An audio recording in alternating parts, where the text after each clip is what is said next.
No fue la amenaza lo que me despertó. Fue la sonrisa con la que lo dijeron. Buenos días, amigos. No les robaré mucho tiempo. Solo quiero pedirles que me ayuden a alcanzar el objetivo de 5,000 suscriptores y que se suscriban a mi canal Historias de Engaños. Espero que les guste la historia de hoy. Por favor, denle a me gusta y compartan el video con sus amigos. Les agradezco mucho a todos por ver el video. Que lo disfruten. Tenía 46 años cuando entendí que, para mi mujer y su madre, yo no era un esposo. Era un botín. Se miraron entre ellas, luego a mí, tranquilas, seguras. Me explicaron, con una calma venenosa, que todo lo que había construido en 20 años les pertenecía, que el divorcio sería solo una herramienta, que mis cuentas, mis propiedades, mi esfuerzo, iban a cambiar de manos, y esperaban que yo temblara. Mi nombre ahora es Álvaro, y ese día no dije nada. Ese fue su error.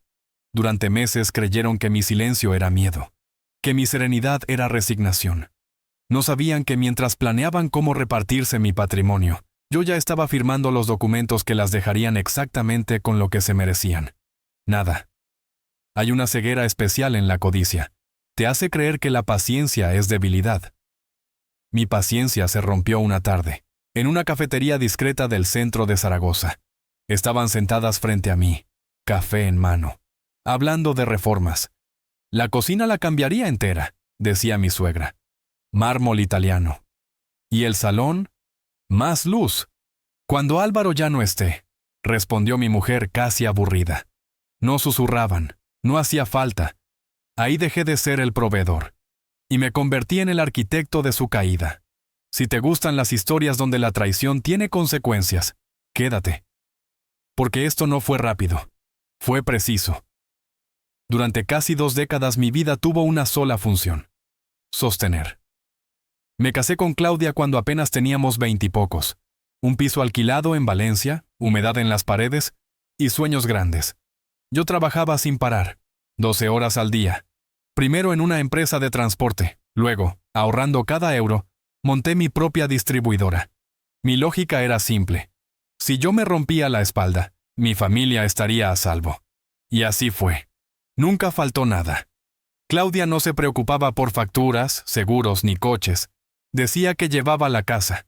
Con el tiempo, eso significó contratar a otros para hacerlo. El espacio que quedó libre lo ocupó su madre, Pilar. Mi suegra siempre tuvo un talento especial para el dinero ajeno. Nunca creó nada, pero sabía exactamente cómo gastarlo. Al principio ayudé. Deudas, viajes, caprichos. Todo parecía normal, hasta que dejó de ser ayuda y pasó a ser derecho. Mi matrimonio se convirtió en una gestión administrativa. Yo ingresaba, ellas decidían. Llegaba agotado y me recibían con quejas absurdas. La piscina, el jardinero, el coche. Si hablaba de la empresa, Pilar bostezaba. Claudia cambiaba de tema. Yo estaba presente, pero ya no existía. Con el crecimiento de la empresa, cambió el tono. Ya no pedían, exigían. Pilar empezó a insinuar que las propiedades debían ponerse a nombre de Claudia. Por seguridad, decía, como si yo fuera el riesgo. Luego vinieron las preguntas. Estados de cuenta, fondos, reservas. Yo respondía, porque confundí familia con lealtad. No sabía que ya estaban contando mi dinero, antes de sacarme de la ecuación. Y ese fue el segundo error. Porque cuando alguien empieza a medir lo que aún no es suyo, ya ha decidido traicionar. No me di cuenta de que ya estaban calculando el tamaño del botín. Eso vino después, cuando el aire en casa empezó a pesar. Una tarde llegué antes de lo habitual. La casa estaba en silencio. Demasiado. Las vi desde el pasillo, en la terraza, no me oyeron. Tenían revistas abiertas sobre la mesa, viviendas de lujo, zonas exclusivas de Madrid. Cuando todo termine, dijo Pilar señalando una página, aquí deberías comprar. Con lo que saques del divorcio vivirás como una reina, sin horarios, sin cargar con nadie. Claudia no la corrigió. No dijo mi nombre, no dijo mi marido, solo asintió. Y marcó la página. Sentí un vacío seco en el estómago, no rabia, claridad. Me retiré sin hacer ruido. Subí a mi despacho, cerré la puerta con llave. Por primera vez en años. Esa noche no dormí. Analicé. Todo estaba bajo bienes gananciales. La casa principal, la de descanso, las inversiones, los coches. Yo había creído en él hasta que la muerte nos separe, como un ingenuo literal. Ellas no querían la mitad. Querían el control. Querían verme fuera, y vacío. Pilar le repetía a su hija que había perdido su juventud conmigo, que eso tenía un precio, que debía cobrarse. Claudia cambió, distante, fría, hostil. Cada conversación acababa en dinero. Si invertía en la empresa, era dinero que, según ella, le estaba robando. Ya no tenía esposa. Tenía una auditora esperando mi fallo, y una estratega en la sombra avivando el fuego. Yo seguía pagando todo, tarjetas sin límite, viajes, caprichos. Pero algo dentro de mí ya estaba roto. Para ellas, justicia y lealtad eran conceptos contables. Yo no era el hombre que las sostuvo. Era un obstáculo. Se confiaron, demasiado. Creyeron que las leyes estaban de su lado, que yo era predecible. Un hombre cansado que cedería para evitar escándalos. No entendieron que el mismo cerebro que levantó una empresa desde cero sabe desmontar una estructura, pieza a pieza. Mi silencio no era rendición, era preparación. Todo estalló un martes por la noche. Llegué agotado. La casa estaba iluminada, pero no había cena. Solo carpetas sobre la mesa, y dos miradas que ya no reconocía. Claudia sonreía con suficiencia. Pilar sostenía una copa de vino, observándome como a un empleado despedido. Un sobre cayó sobre la mesa. Papeles de divorcio. «Ya no te amo», dijo Claudia. «Tu vida me asfixia. Quiero ser libre». La libertad, para ella, tenía cifras claras. La casa, el 60% de mis activos líquidos y una pensión vitalicia. Trabajar hasta morir, para mantener su nivel de vida. Intenté hablar. Pilar me cortó. «No lo hagamos difícil», dijo sonriendo. «Mi hija se sacrificó demasiado contigo. Legalmente no tienes escapatoria». Las miré, con calma, y en ese instante supe dos cosas. Mi vida anterior había terminado, y ellas acababan de cometer el último error. Porque cuando alguien cree que ya ha ganado, baja la guardia. Me quedé de pie. El maletín aún colgaba de mi mano. No sentí tristeza, sentí náuseas, no por el divorcio, sino por la frialdad con la que habían calculado mi desaparición. Claudia empezó a enumerar mis supuestos fallos emocionales, frases ensayadas, argumentos listos para un juicio. Luego bajó la voz. Dijo que, si me atrevía a pelear, llamaría a mis principales clientes, que hablaría de maltrato psicológico, que mancharía mi nombre. Me miró fijo. «Álvaro, sé inteligente, firma y vete. El dinero es lo mínimo que nos debes». Ahí lo entendí todo. Para ellas yo no era un hombre, era una mina agotada. Lo más duro no fue la amenaza, fue el desprecio. Pilar se levantó, caminó hacia mí. Me dio una palmadita en el hombro, condescendiente. «Tienes 2 días para recoger tus cosas y mudarte a un hotel». Me estaban echando de la casa que yo había diseñado y pagado, como a un intruso. Claudia ya no me miraba. Estaba absorta en su móvil, probablemente eligiendo muebles para su nueva vida. Esa noche intenté entrar a mi despacho. La cerradura había sido cambiada. Claudia apareció en el pasillo, brazos cruzados. «Todo lo que hay ahí es patrimonio en disputa. No puedes tocar nada sin mi abogado». Y entonces pasó. No grité, no discutí. Algo dentro de mí se encendió, una rabia silenciosa, fría, clara. Ellas confundieron mi carácter con debilidad. Olvidaron que la complacencia era una elección. Me encerré en la habitación de invitados. No dormí. Las escuché reír en el salón, beber vino, celebrar. Hablaban de vender mis coches, de convertir mi estudio en un gimnasio para Claudia. Hablaban de mí en pasado. No lloré. Sentí una necesidad absoluta de justicia. A la mañana siguiente bajé a la cocina. Pilar desayunaba. Me miró con asco. «¿Por qué sigues aquí?» No respondí. Me serví café, la mano firme. Claudia entró poco después. «El plazo corre», dijo. «El viernes cambian todas las cerraduras. Acéptalo. Esto ya no es tuyo». Salí con lo puesto y el maletín. En el coche vi un aviso pegado al parabrisas. «Propiedad en disputa». Me senté. Cerré la puerta, apreté el volante. Estaba fuera de mi casa, amenazado, extorsionado por las 2 personas a las que más protegí. Pero ellas no sabían algo. En ese maletín llevaba copias de contratos que había empezado a redactar meses atrás, cuando el olor a traición se volvió imposible de ignorar. Me habían quitado el techo y la paz, pero no mi mente. Y mi mente era algo que ninguna de las dos podía embargar. Me instalé en una oficina discreta en Barcelona, prestada por un viejo amigo del sector. No necesitaba lujo, necesitaba silencio y conexión a Internet. Hice una llamada. Julián, abogado especializado en derecho corporativo y patrimonial. Alguien que no hacía ruido, pero cerraba puertas. Cuando colgué, entendí algo más. Ellas habían declarado la guerra creyendo que ya habían ganado. Yo acababa de elegir cómo terminarla. Julián no era un abogado de divorcios. Era otra cosa. Nos vimos en una cafetería discreta, casi a oscuras, en un barrio sin nombre de Barcelona. Leyó los papeles que Claudia me había lanzado aquella noche. Sonrió. Una sonrisa seca. «Creen que están jugando al ajedrez», dijo. «Pero no saben que el tablero es tuyo». Ahí entendí que esto no iba de gritos, iba de estructura. El error de Claudia y Pilar fue pensar que mi patrimonio era una foto fija, que mi empresa era solo una caja llena de dinero esperando a ser abierta. No entendían los fideicomisos, ni las holding, ni las capas. Durante años, por una intuición que ahora bendecía, mantuve la propiedad intelectual de mis procesos y la marca bajo una entidad legal creada antes del matrimonio, nunca tocada por fondos conyugales. Con Julián empezó la reconstrucción, silenciosa.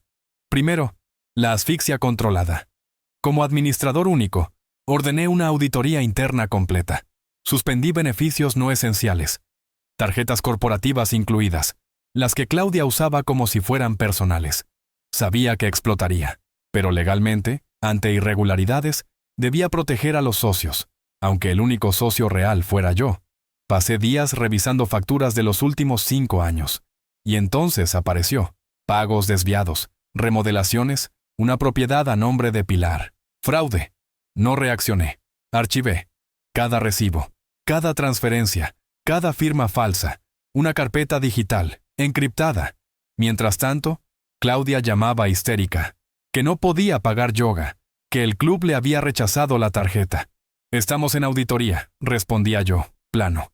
«Procedimientos estándar». Colgaba. Pilar amenazó con la prensa. Le contesté con una frase: «Haga lo que considere necesario». El miedo ya estaba entrando en su sistema.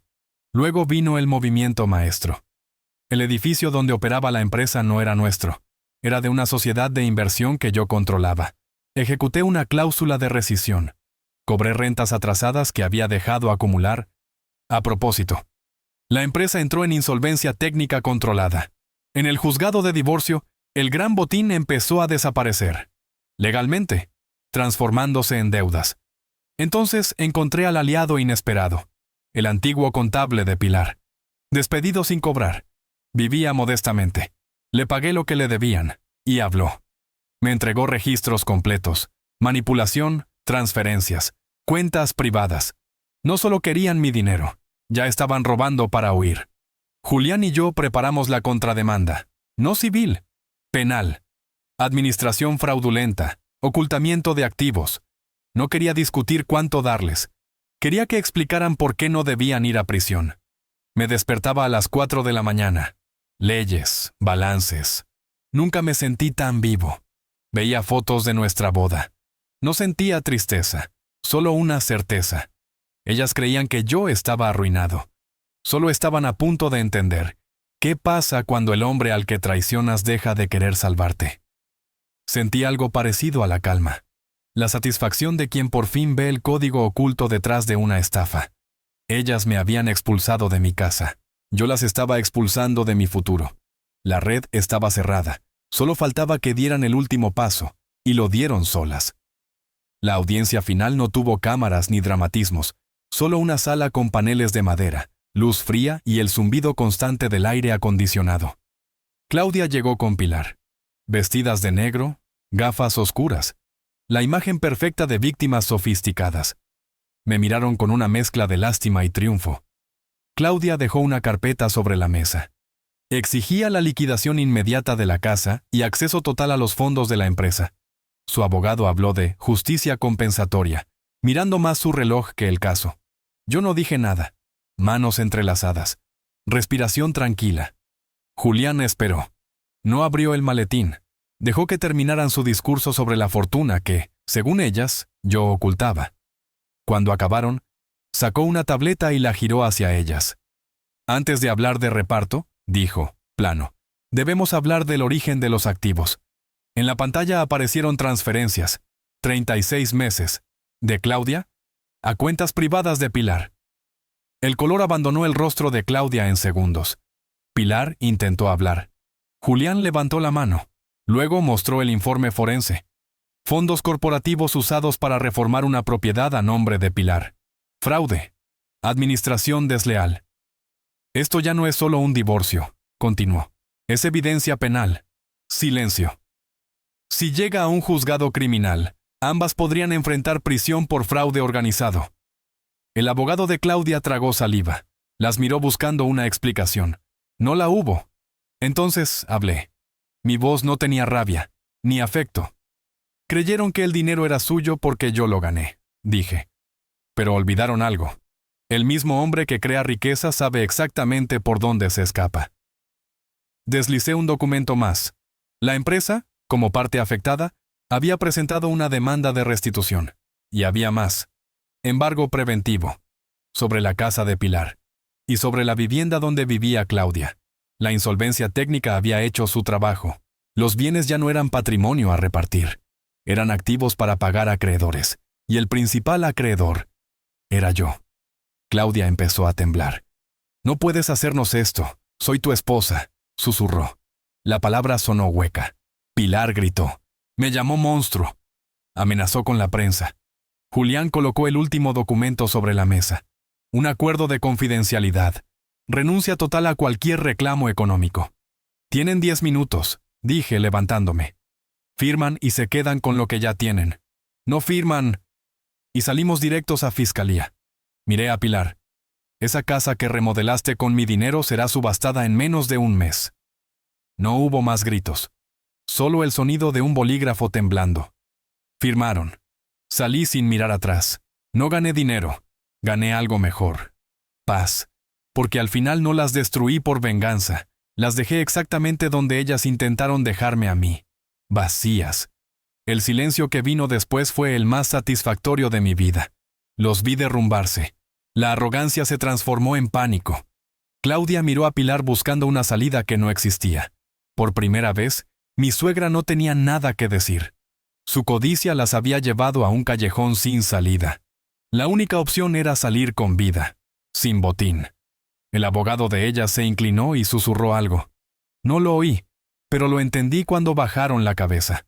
Era la mejor oferta que tendrían jamás. Firmaron. Las manos de Claudia temblaban. Cuando dejó el bolígrafo, me miró con un odio limpio, puro.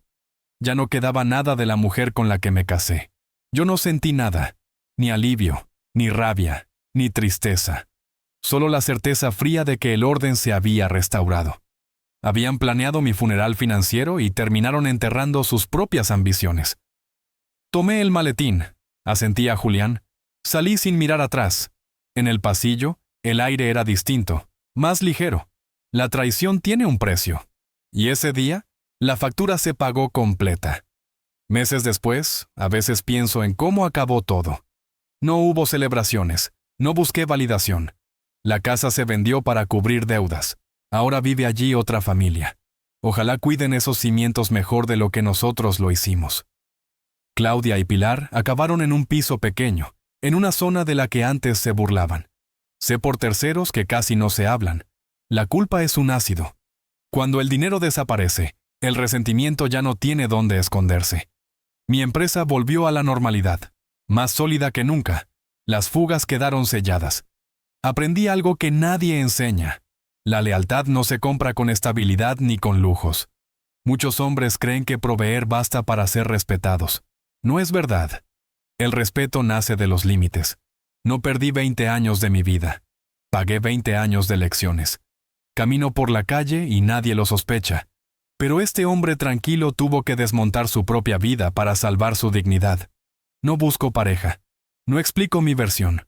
Los resultados hablan solos. La frialdad con la que actué no fue crueldad, fue supervivencia, porque si permites que alguien crea que tus bolsillos le pertenecen, acabará creyendo que tu vida también. A veces me preguntan si me arrepiento. Mi respuesta siempre es la misma. Silencio. No se puede ser suave con quien intentó destruirte mientras dormía a tu lado. Hoy mi dinero es mío. Mis decisiones son mías. Y lo más importante, mi paz me pertenece. Porque a veces la mejor venganza no es vengarse, sino ver cómo la vida cobra sus deudas.